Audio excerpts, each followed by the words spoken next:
it's Russ from Pilates Guy, and today I'm just going to make a really quick video on something that comes up in a lot of my classes when I'm working with groups and one-to-ones as well, in that we naturally do not stretch our hamstrings effectively most of the time, most people. So I thought I'd show you, demonstrate this in a specific example of how to really more effectively stretch your hamstrings. If you have got tight hamstrings, you should stretch them, but it's more important actually probably to do some general full body mobility and stretching rather than just focusing on the area that is tight, because often there's something else going on that's causing that tight muscle. However, if you've got tight hamstrings, or if you just need to stretch them because of sports and just generally because you should, then this might be really helpful for you. So often you'll know some really common stretches for hamstrings. So the really common one is to just take one foot forwards, nice and straight with that leg flexing your foot, letting the other leg bend, and then just stretching down. So I'm demonstrating the wrong way to do this at the moment,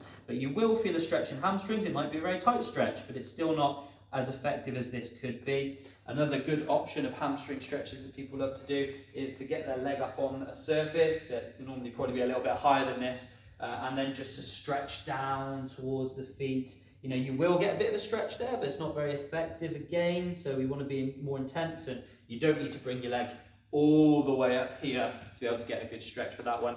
The other option, often common stretch here, is the hamstring stretch on your back, so lying down with one leg up toward the ceiling and then just bringing that leg in towards you. It's another good hamstring stretch, this, often done incorrectly and ineffectively. What I will say also, there's always a big mistake with this one I see really often, which is when people bring it into the stretch, normally if you keep your resting leg bent, people will peel their bums off the floor so their tailbone lifts. That's very flattering. You get that leg in really close. I'm not this flexible, okay? It's cheating. Your body does this. You'll still get a tiny stretch, but it's very ineffective. Really is cheating. So back to the beginning, just to correct the approach to hamstring stretching. The best thing you can do is keep a bit of an anterior pelvic tilt. So a slight arch in the back. Neutral spine is okay.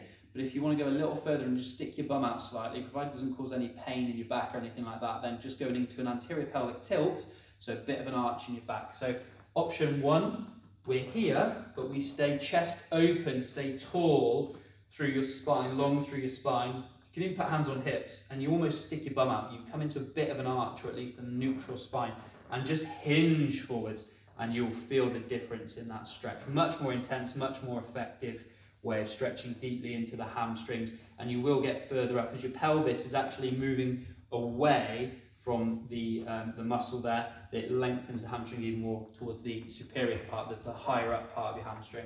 Another option is to have the leg out in front of you. Again, this one, when we're rolling forwards, we're keeping that spine round. We don't want that. So staying up nice and tall. Again, if you can, stick your bum out a little bit, stick your tailbone out a little bit, and just lengthen towards your feet from here, and you'll feel that stretch. This is much more intense than being all the way down here touching your toes. Okay, so just keeping neutral or even going into that little bit of an arch, and then bring yourself hinging forward, not reaching and rounding forward, hinging forward, keeping tall posture, much more intense. On the floor, 2 points. Point number one is lifting the bum. Just don't do that. Keep your tailbone down. Make sure when you stretch hamstrings, keep your tailbone down. It's a bit easier to do if your resting leg is flat. It's much more difficult to lift your bum off the floor, your tailbone off the floor, so you're less likely to cheat. But if you want to make this one more effective, when you're bringing that leg in towards you, is to actually, again, push your tailbone into the floor and allow your lower back to lift slightly as you're bringing that leg in towards you. And it's a much more intense stretch. Even applies if you've got tight hamstrings and you need a bit of a softening in the knee.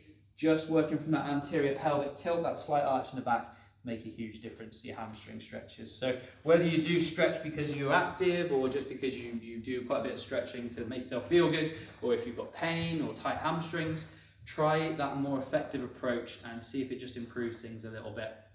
Hopefully you found that useful. Feel free to fire over any questions you've got to info@pilatesguy.co.uk, or go to my website, which is www.pilatesguy.co.uk. At the moment I'm running a 7-day free trial for my on-demand platform, which is basically loads of Pilates sessions, from tutorials, beginner courses, sports-specific sessions, and also some if you work sat down and that sort of thing, as well as just general full recorded live sessions. And it's 7-day free trial, $7.99 a month after that. So if you head over to my website, pilatesguy.co.uk, and go to the on-demand page, you can have a little look at it and decide if you want to sign up there. Any questions, get in touch with me. If you could like and subscribe to the YouTube channel as well, I'd really appreciate that. And otherwise, thanks very much for watching, and I'll speak to you again soon.